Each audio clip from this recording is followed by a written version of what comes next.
Welcome to the Lifetime Assembly channel. My name is John, and today I'm going to help you assemble your adjustable portable basketball hoop with a 50-inch polycarbonate backboard.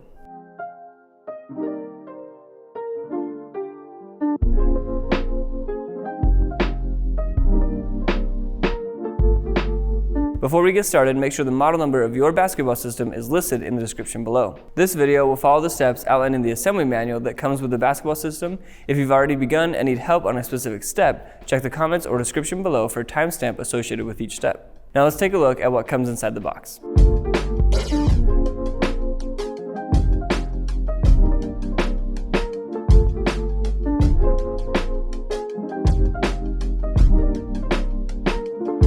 There are steps within this assembly that require more than one person, so be sure to have at least one other adult available to help.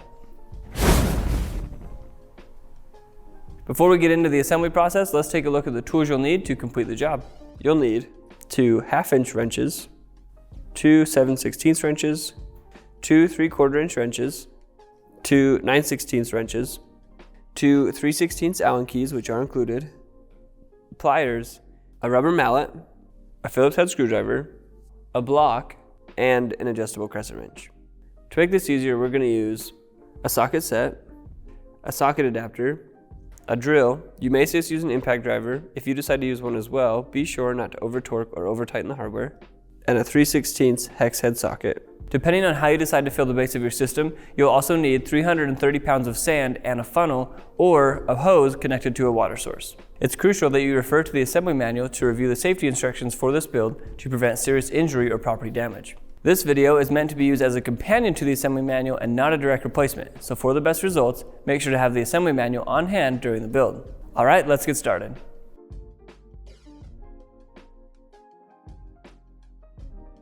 Take the top pole, which is your short pole, and the middle pole, which is the pole with the warning label, and line up the small hole at the bottom of the top pole with the slot at the top of the middle pole.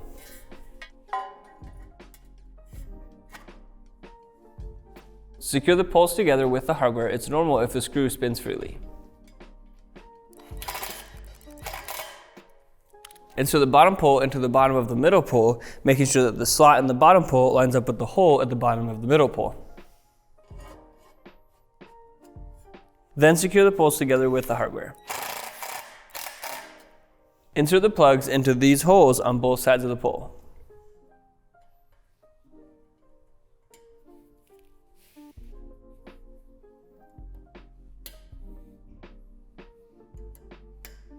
Before you continue, make sure you've done the previous steps properly because the next step is irreversible. Now seat the poles together by striking each end on a piece of scrap wood or cardboard 5 or 6 times. Be careful not to hit your toes because you're going to need to use some force.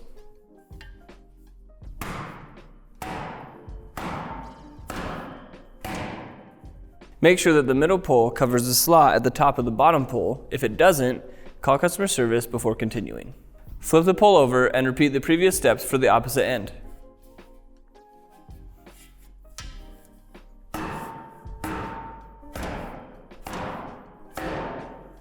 Again, verify that the top pole covers the slot at the top of the middle pole.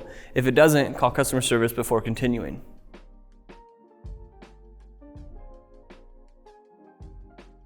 Connect the flat end of the pole brace to the base, making sure that the angled end is oriented like this. Only finger tighten the hardware for now.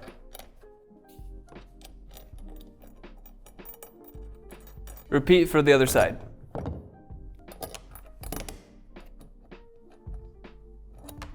Lay your pole like this so that the screws are facing up, then insert your long axle into the bottom hole and your short axle into the hole just above it.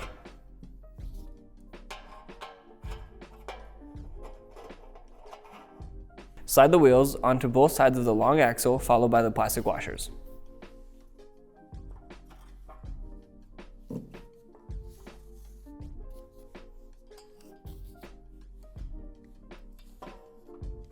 Place the base onto the long axle so that the axle rests into these notches, and then step on the base until you hear the axle click into place.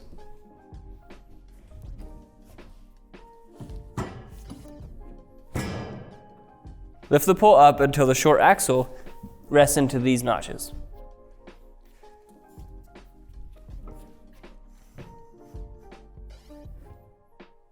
Place the pole braces up against the pole and secure with the hardware.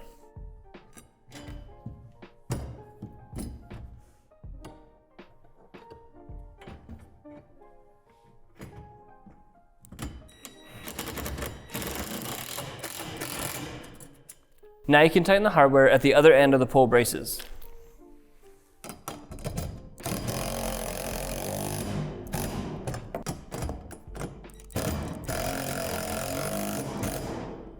Lay the pole down and don't lift it back up until you have proper weight in the base.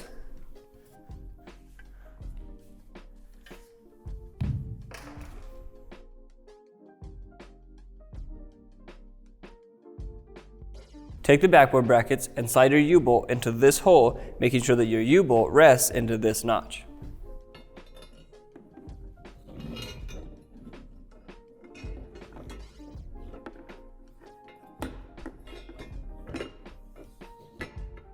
Fold the inner guard like this. Then place it in between the backboard brackets oriented like this.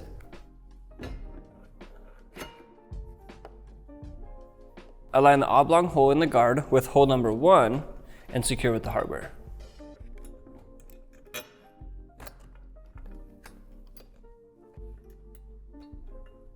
Then add the hardware to the smaller hole just below the large hole.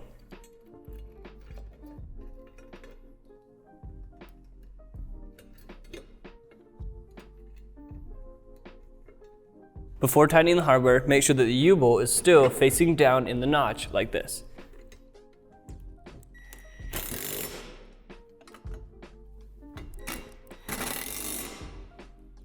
Take your rim and insert the hardware into these holes.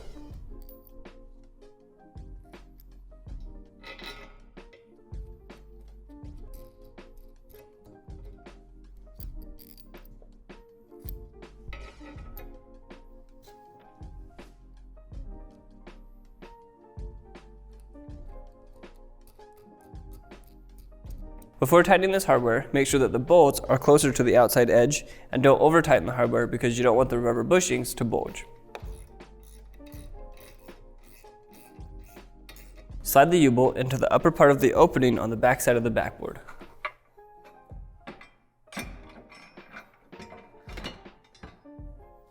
Take the rim guard and place it onto the rim like this. Now slide the rim onto the front side of the backboard, making sure that these bolts go through the lower set of holes on the backboard and that the U-bolt goes through these upper set of holes on the rim. As you slide the rim onto the backboard, place the spacers onto the bolts between the backboard and the bracket.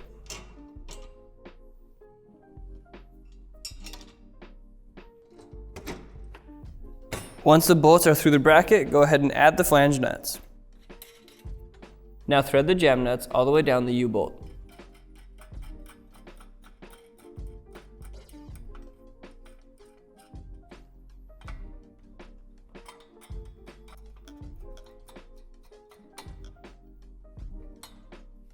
Now tighten this hardware, making sure to keep a wrench on the head of the bolt.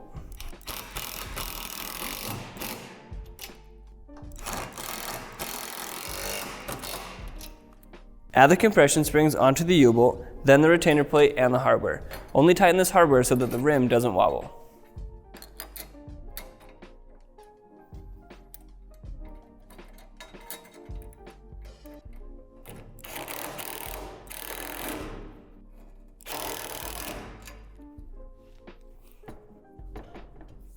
Slide a carriage bolt into these notches on the back of the backboard. Without moving the carriage bolt from the center of the notch, bend the backboard bracket over until one of the holes lines up with the bolt.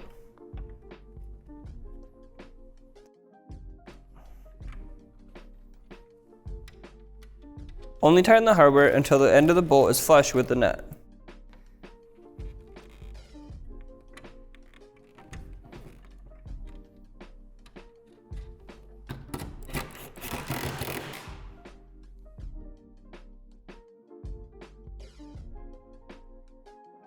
Take 2 extension arms and attach them to this hole in the backboard, making sure that the 2 holes that are closer together are further away from the backboard.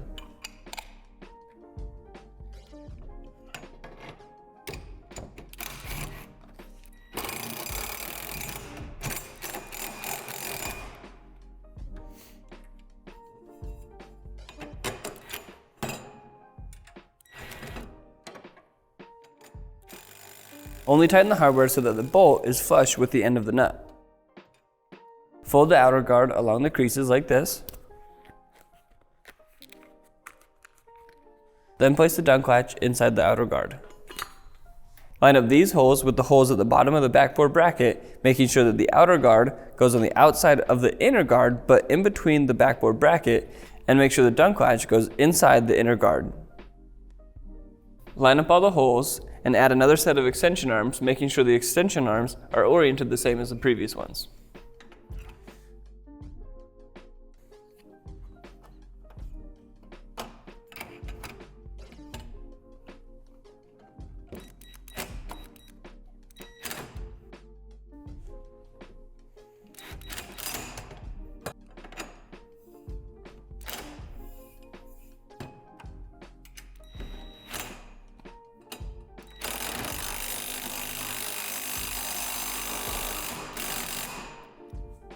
Add the hardware through this hole on the upper extension arm, making sure to go through the outer guard, the dunk latch, and the other extension arm.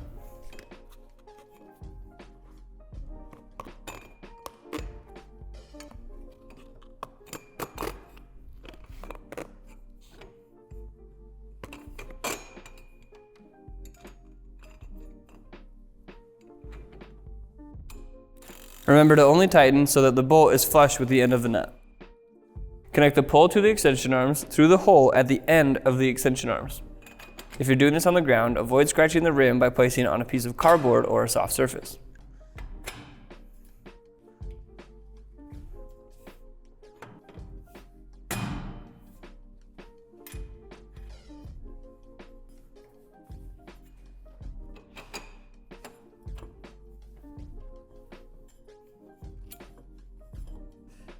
If you're having a hard time getting the spacers to fit, you may need to loosen this hardware.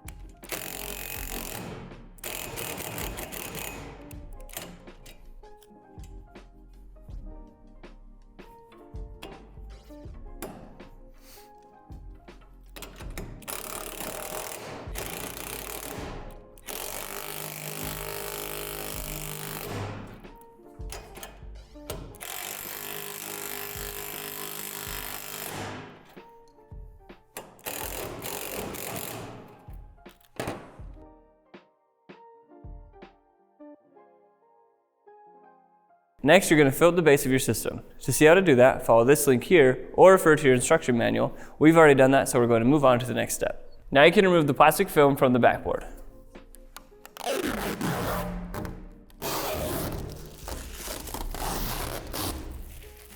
Take the center frame pad and add it to the bottom of the backboard like this.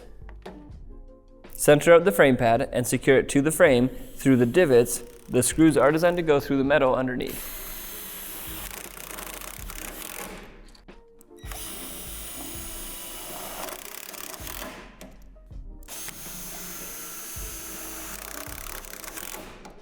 Place the corner frame pad over the corner. They will overlap the center frame pad and then secure with the hardware.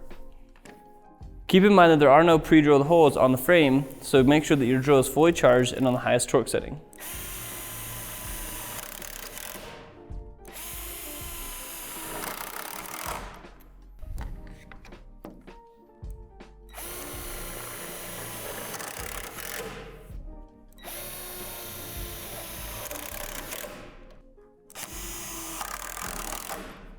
Now go ahead and attach the net to the rim.